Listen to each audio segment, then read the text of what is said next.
14 juillet 2026, bonjour à tous et à toutes et bienvenue dans cette nouvelle revue de presse internationale sur Iroko Média Télévision. Au sommaire de cette édition, les tensions politiques qui s'accentuent au Sénégal, des plaintes visant les autorités congolaises devant la justice internationale, le renforcement du soutien européen à l'Ukraine face à la Russie, et enfin, les nouvelles mesures annoncées par Donald Trump contre l'État d'Iran. Merci de rester suivre les détails.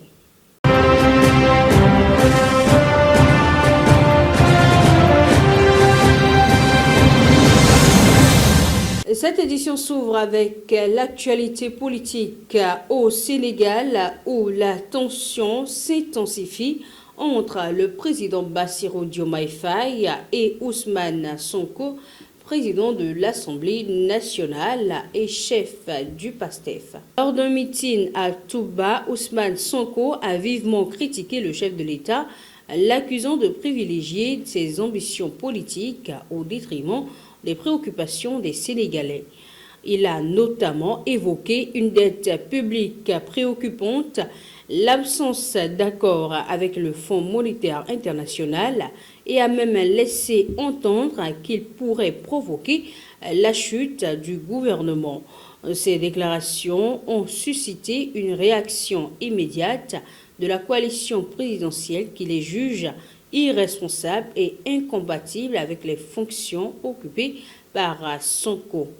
Dans un communiqué, le camp de Bassirou Diomaye Faye affirme que le président reste pleinement engagé dans la recherche de solutions pour améliorer les conditions de vie de la population et accuse certains responsables politiques d'entretenir volontairement un climat de confrontation permanente. Direction à présent la République démocratique du Congo où des organisations de défense des droits humains portent devant la justice internationale un dossier sensible.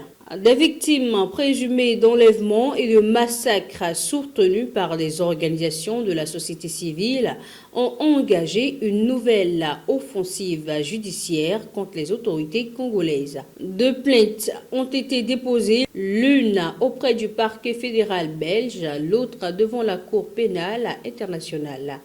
Les plaignants dénoncent des crimes contre l'humanité qui auraient été commis depuis plusieurs années contre des personnes opposées à la gestion des ressources minières du Katanga par le pouvoir. Les avocats mettent en avant 11 affaires documentées, notamment les violences à la prison de Makala et plusieurs massacres survenus dans le sud du pays. Ils accusent également certaines milices proches du pouvoir et dénoncent des discours à caractère ethnique. Estimant que la justice congolaise est incapable d'enquêter efficacement, ils demandent désormais au procureur de Bruxelles et de La Haye d'ouvrir les investigations. Et pendant ce temps, sur le continent européen, les alliés de Kiev affichent leur unité face à la Russie. Réunis à Paris autour d'Emmanuel Macron, les membres de la coalition des volontaires ont confirmé leur volonté d'intensifier leur soutien à l'Ukraine. Les dirigeants européens se sont engagés à poursuivre l'aide militaire, à renforcer la défense anti-aérienne ukrainienne et à préparer le déploiement d'une force multinationale après un éventuel cessez-le-feu. Une coalition de 10 pays a également été créée pour développer des capacités de défense contre les missiles balistiques. La France et l'Ukraine ont signé une feuille de route prévoyant l'acquisition de 16 avions Rafale, de systèmes de défense SAMP-TNG, ainsi que la production de plusieurs équipements militaires sur le territoire ukrainien. Moscou, quant à elle, dénonce, je cite, une coalition de va-t-en-guerre, fin de citation, et affirme suivre de près les décisions prises à Paris tandis que les Européens revendiquent un renforcement de leur autonomie stratégique. Enfin, au Moyen-Orient, les tensions entre Washington et Téhéran connaissent un nouveau regain.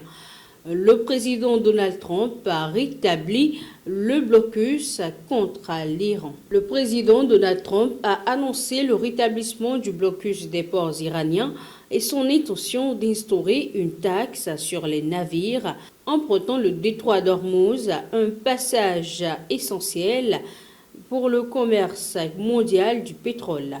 Selon lui, les États-Unis doivent désormais être rémunérés pour assurer la sécurité de cette voie maritime stratégique, proposant une taxe équivalente à 20% de la valeur des cargaisons transportées. Cette décision intervient alors que les affrontements entre Washington et Téhéran ont repris après une brève période d'accalmie. Donald Trump accuse également les négociateurs iraniens de revenir sur les engagements pris lors des récentes discussions. De son côté, l'Iran tient les États-Unis pour responsables de la dégradation de la sécurité dans la région, tout en affirmant poursuivre les efforts diplomatiques avec plusieurs médiateurs afin d'éviter une nouvelle escalade. C'est la fin de cette session informative. Merci de nous avoir suivis. Ne manquez pas le prochain rendez-vous.